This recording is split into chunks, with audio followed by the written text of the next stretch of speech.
So I guess probably the best place for me to start is kind of why we've actually created CLO100, or why we've created the CLO100 Learning Leaders Programme. And for me, there are several reasons. Now, the first, which has kind of just been mentioned on the chat there, really about focusing on, your own personal development. There's actually a lack of those kind of opportunities for this level in learning leadership. In fact, I don't really know of anything. And that was something that I found quite frustrating, having been in these roles myself before, as a head of learning, as an L&D director. There wasn't really anything that was specific to L&D, that wasn't generalist HR, that I could do to develop myself. I was really keen to make sure, well, actually both myself and Robert were really keen to make sure that we could create a growing professional network as well. So with every cohort that joins, we spend a lot of time. So obviously a lot of networking will happen informally anyway, but we actually spend a lot of time throughout the 12-month program bringing you together in more formal kind of structured situations as well, so you can properly get to know each other. We really wanted to answer some of the questions that L&D have been talking about for quite a while in terms of challenges. Now, certainly when I've been enrolled previously, but also whilst I was at the Learning and Performance Institute for a couple of years, I spoke to a lot of other heads of learning, and honestly, most of the challenges are very similar.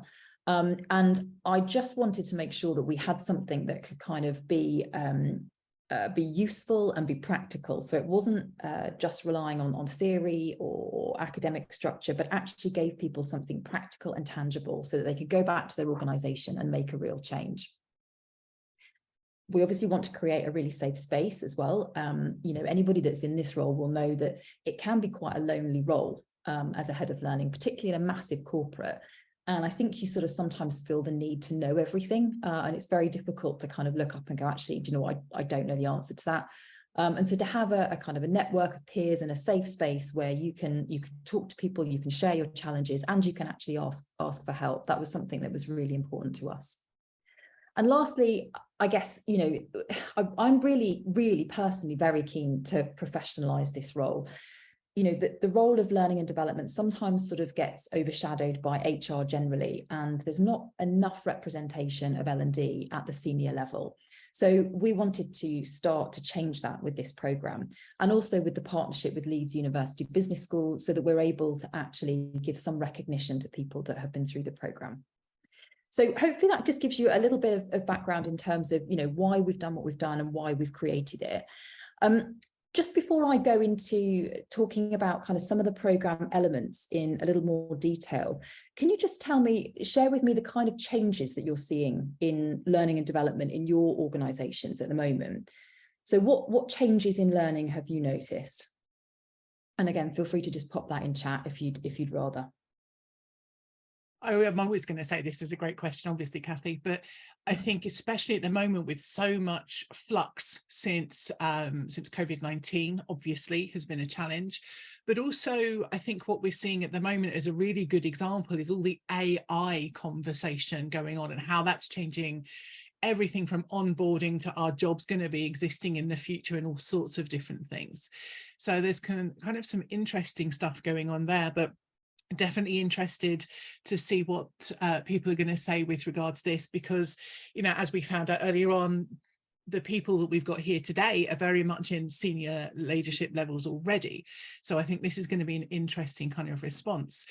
Peter Van Son says digitalization, and I think that encompasses a whole load of stuff, Peter.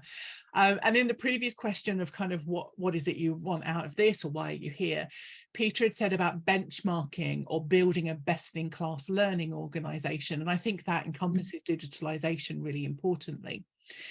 Rafe says about shift to digital skills, and Angela is saying about being savvy with spending. Jill Pazia says the expectation of doing more with less, bringing clarity to the VUCA world, and demand that the learning leads to skills and clear proof points. All really good stuff. Keep them coming, everybody, Kathy. Paul says personalization, big on trend point. relevance and being commercial. I love that commercial point, because I know, Kathy, that you've got a lot of commercial stuff in this program. I promise I'll hand back to you in a moment. But Anna says, my organisation, investment into global people leader training, personalised digital learning, but smaller local budgets. Oh, that kind of dichotomy is quite interesting, isn't it? Yeah. So do keep it coming, everyone. But Kathy, what are you seeing here? What's important? And thank you for that. I mean, and that's really interesting, and it's not surprising at all. Certainly lots of chat in the kind of innovation and digital space at the moment, particularly around AI, particularly around the use of ChatGPT. That's something I've been playing around with as well recently, and trying to get to know it more and understand it more. I think those are really big comments, are really important comments rather, around spending, seeing a lot of that as well. And I think the challenge a lot of L&D have is that actually, you know, their remits are getting bigger, their budgets are getting smaller. So I think, you know, for me, one of the most important things is, how do we demonstrate our impact and value in a more successful way to the organisation? And you know, for many reasons, we need to know that we're contributing to the direction of the organisation and that we're making a difference, but also so that we can have those internal conversations about increasing budget, because once we've, you know, built ourselves up as being a credible business partner internally, and that we are demonstrating our value, our impact on the organisation, those conversations become a lot easier. I'm glad those comments have all come up, actually, and there's nothing unusual there. So that all sounds like we're kind of all experiencing very similar things. Let me go through and share a little bit about the different elements that make up this program before I go into the content, because I think that bit's quite important, and hopefully give you a sense of the kind of experience that you would go on. So we start with onboarding, as you probably imagine. Now, the onboarding is really important to me. This is something that's made up of many different elements. So there are welcome webinars, you get to meet your fellow cohorts. We've got a digital platform that you can access, set up your own profile and start taking part in some of the community elements. But most importantly, we have an hour's conversation as a one-to-one, which is really to find out all about your organisational challenges, to find out about your own development needs, and also so that we can discuss your expectations for the programme. Now, what that does is enable us to create a personal development plan for you over the year. So whilst everyone on the programme can access absolutely everything and you can attend every workshop you want, I also appreciate that not everyone has the time to do everything, and we equally didn't want this to be I suppose a kind of sheep dip approach, for want of a better word. So what we do through the onboarding is to make sure that we highlight all the things that would be the most impactful for you and your organisation. We've also got, I don't know if anyone's seen, actually, we've just announced on LinkedIn today that we're partnering with Thrive for our digital platform provider. Now, Thrive have got a fantastic LXP, so that platform will actually run alongside all of the virtual classrooms and the face-to-face events and everything that's happening on the programme. So you'll also have access to digital content to support your development journey. You'll be part of a professional community, which is what I mentioned at the beginning. And whilst I said that there are some formal networking events, there's also a lot of informal networking that just happens naturally throughout the programme. So there'll be smaller cohorts to give you an opportunity to get to know kind of smaller groups of people, and we'll alternate those frequently throughout the programme. But equally, the cohort as a whole, you'll get to know, because you'll be together for 12 months. There are 2 face-to-face events as well. So that'll give you an opportunity to get to know each other, probably on more of a social level as well. The majority of the content is delivered virtually. So we've got a combination of virtual workshops, Grill the Expert sessions, and also some insight sessions. And I'll talk a little bit more about those in a moment when I give you an example. But basically, the majority of the content is delivered virtually. We've then got 2 in-person events, like I mentioned, and these are overnight events, and we've got keynote speakers for each of those. So you'll get to mix with other people, attend some live workshops face-to-face with some of our partners, hear from keynote speakers, also after dinner speakers, and get an opportunity to know each other and network over drinks and dinner in the evening as well. So those are kind of some of the core elements of the programme. Something that I think kind of weaves in and out of the programme and it kind of forms part of its DNA are reflection sessions. So we all know in learning and development, reflection is super important. We're actually running every module, and a module is about 2 months in duration. So every module, we run some reflection sessions at the end, which are really about helping you make sense of what you've learned during that 2 months, because there will have been quite a lot of activity in that period. Once you've attended those reflection sessions, and they are optional, but I would highly recommend attending those. You've then got the opportunity to complete reflection statements, and those actually go towards your final reflection submission to Leeds University Business School. And lastly, which is pretty exciting, I think, particularly for us in learning and development, because we are often some of the worst at actually investing in coaching for ourselves. As a participant on the programme, you get your own personal success coach as well. And their job really is to help you make sense of what you've learned, to help you tackle the challenges of implementing change back in your organisation and any other general coaching need that you have. So your own personal success coach throughout the 12 months as well. And lastly, before I stop for questions, and before we go into the kind of detail of the content, we are working in partnership with Leeds University Business School. Now, Leeds University is among the top 100 universities in the world. So they are a really fantastic university. The business school is triple accredited, and we're working with their executive education director, Tone Thomas. And he's been consulting with us and supporting us on the programme structure and how we move forward with this. Essentially, everyone that successfully completes the programme is awarded an executive certificate in strategic learning leadership, and that comes from the University Business School itself. So there's an element of recognition there for what you've actually just achieved over the last year. So I'm just going to pause there for a bit because I can see the chat box is been going crazy, but I don't know what's in it yet. Joe, what have we got? Okay, we've got some just comments as you've been talking.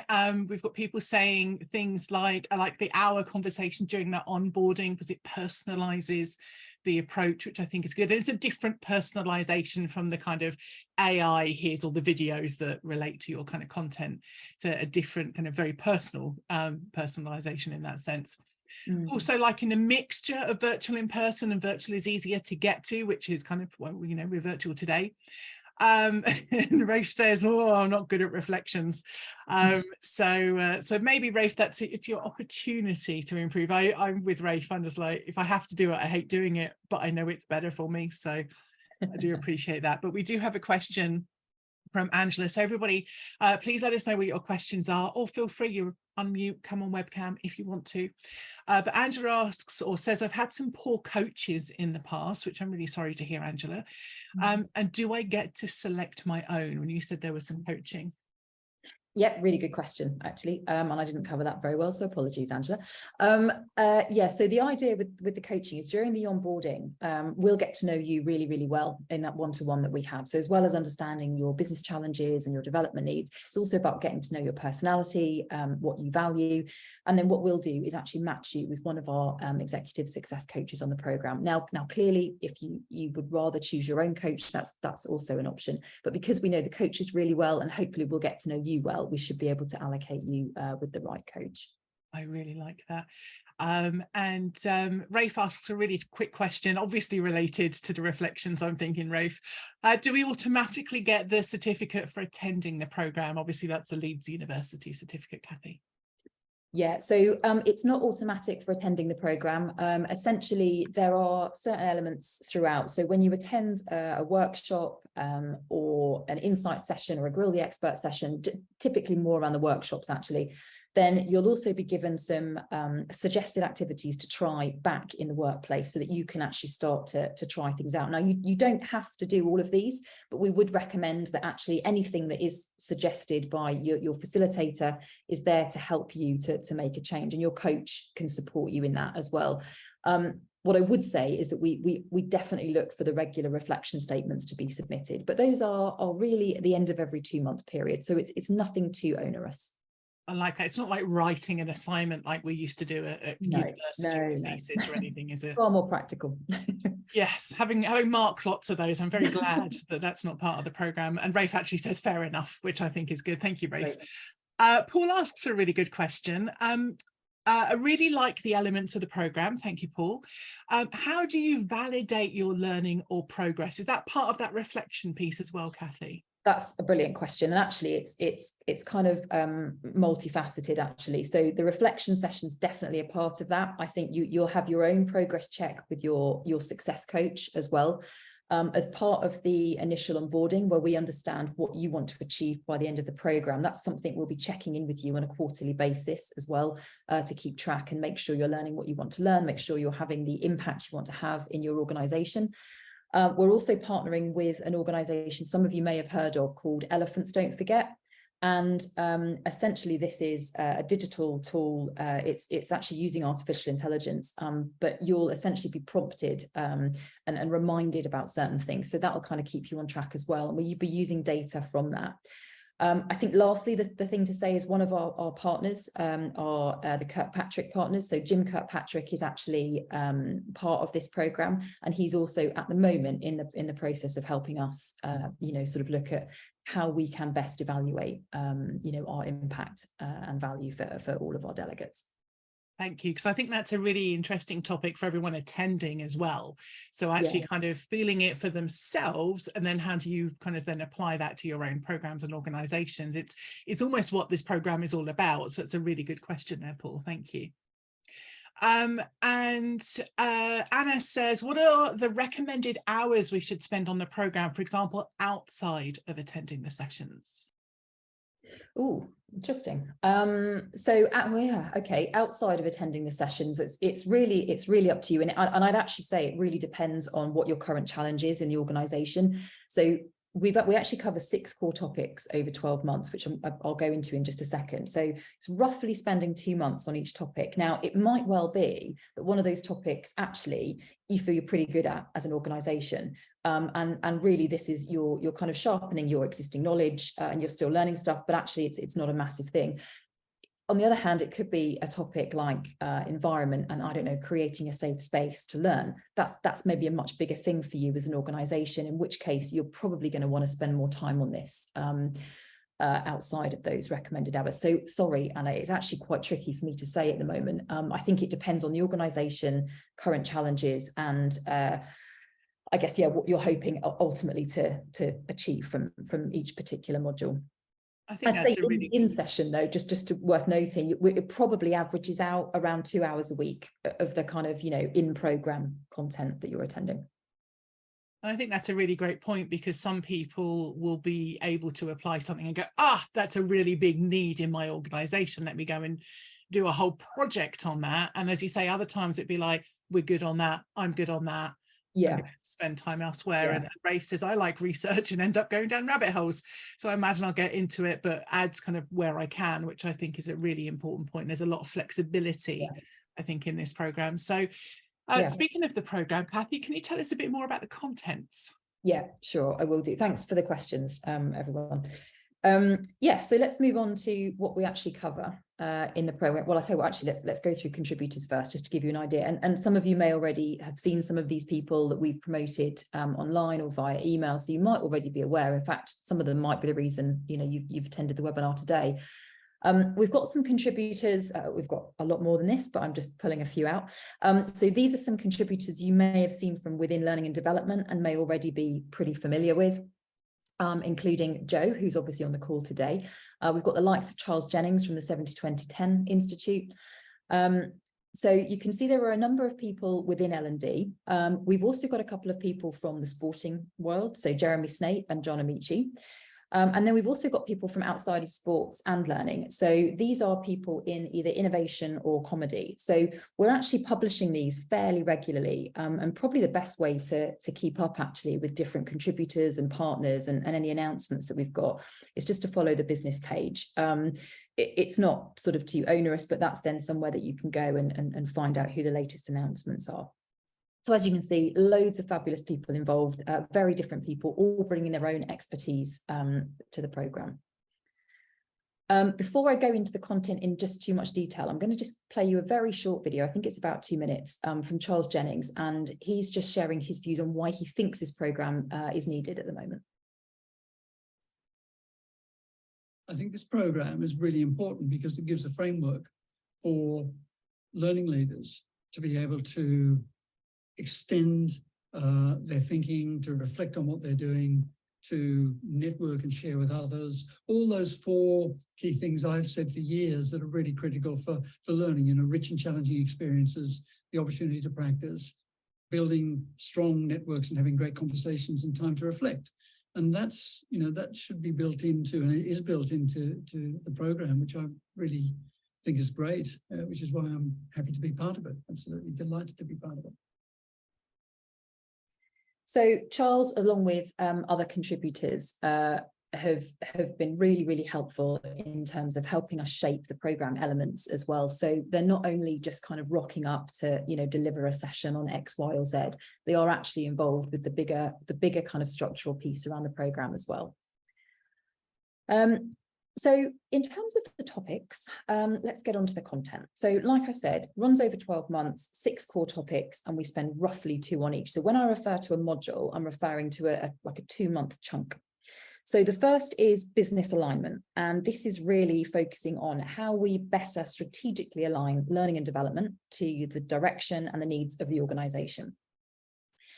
Mindset is really all about equipping you to develop not only your own kind of growth and learning mindset, you know, which you'd ideally think as learning and development professionals, that should be relatively easy for us if we don't already have one, but the slightly harder challenge of how do you create that in your organisation? So how do we create growth and learning mindset within the organisation? The third is environment, and this covers quite a wide range of topics. So from a very wide, more holistic level, we're talking about what makes the right learning environment, what makes the right psychologically safe environment for learning to happen. And at a more detailed level, we're actually covering things like what makes a great physical or virtual learning environment. So what does that practically look like?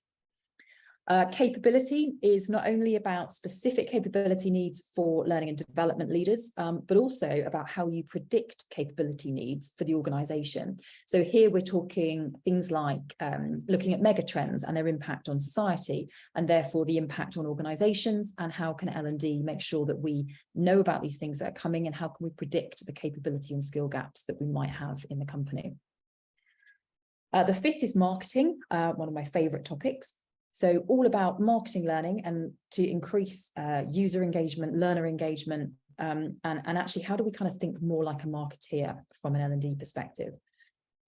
But it's also about marketing yourself, because when you're at a very senior level in learning and development, you're starting to think about, you know, your next role, you're starting to think about how you're positioned in the industry. You might want to become a bit of a thought leader, or perhaps you're going to be looking to write a book at some point, or even just for your own, you know, career enhancement. It's great to start getting involved in things like, you know, seminars, presentations at different events, blogging regularly. So part of this is all about your own personal brand as an L&D leader and how we can help you with that. And the last topic is innovation, which is a very exciting, very practical, very hands-on 2-month period where we'll get to try out everything new in learning and development innovation. Lots of technology involved. As you can imagine right now, we're kind of focusing a lot of it around AI and its uses in learning and development and the impact that that has on the organisation. But that's a very fluid module. So we want to make sure it's always going to be up to date and always relevant. So what I'm going to do is just take one of these, and I'll pick business alignment because it's the first one, and just break it down so you can see practically what that might look like. So within business alignment, remember this is a 2-month period, and this will be the first 2 months on the programme. So with the cohort that starts in September, we're talking about September and October. So you'll have access to 3 different workshops. So there's commercial awareness, influencing, and also strategic thinking. So these things are absolutely critical in most senior level positions. Interestingly, we don't generally focus on giving senior learning and development people or senior HR people these skills. Yet for me personally, I think these are absolutely essential for us to work better with the organisation. All the workshops are between 90 and 180 minutes per workshop. And then there'll also be some kind of optional work for you to do off the back of that to really kind of put things into practice, and also to work with your coach to help you with that. You'll have access to 3 Grill the Expert sessions as well in this module. So we're looking at things like partnering with HR, working with suppliers. This is where Jim Kirkpatrick is part of the programme. So he's on a Grill the Expert around measurement and impact. So anything you've ever wanted to ask him about the Kirkpatrick model or anything around evaluation or impact, you get the opportunity to ask whatever you like. And so for Grill the Expert sessions, we're really bringing in people that are experts in their own right, in their own space on particular topics. Lastly, we have insight sessions as well. Now, these are probably a bit like kind of mini TED Talks is the best way to describe them, but they're a bit more interactive. So again, here you've got some core topics like business partnering, developing a learning strategy, and also using learning data. So again, we're bringing the right people in. Typically for the insight sessions, they're also experts in a particular area. So rather than kind of being more L&D generalists, they're quite specialists in a certain space. And then also don't forget, on top of this, in this 2-module period, you've also got access to your success coach, and you've got access to the digital platform with a lot of digital content that will support your journey as well. And pretty much every 2-month period is laid out like that. So you've got workshops, Grill the Experts, insight sessions, you've got your coaching, and you've also got the digital content. 2 of the modules, if I just bring up the overview slide again. So 2 of the modules, mindset, which is the second module, and also innovation, which is the last module. These also have an overnight face-to-face event as part of their structure as well. So we need to factor that in. And that's where we'll get to do a lot more from a networking perspective, but you'll also get to attend kind of face-to-face workshops and really get to know each other properly over dinner and drinks as well in the evening. So in a nutshell, that is the programme. Hopefully that gives you an idea of, the way it's structured and also some of the content and why it's important. But really happy to take any questions anybody has. And what I'll do is stop sharing this as well.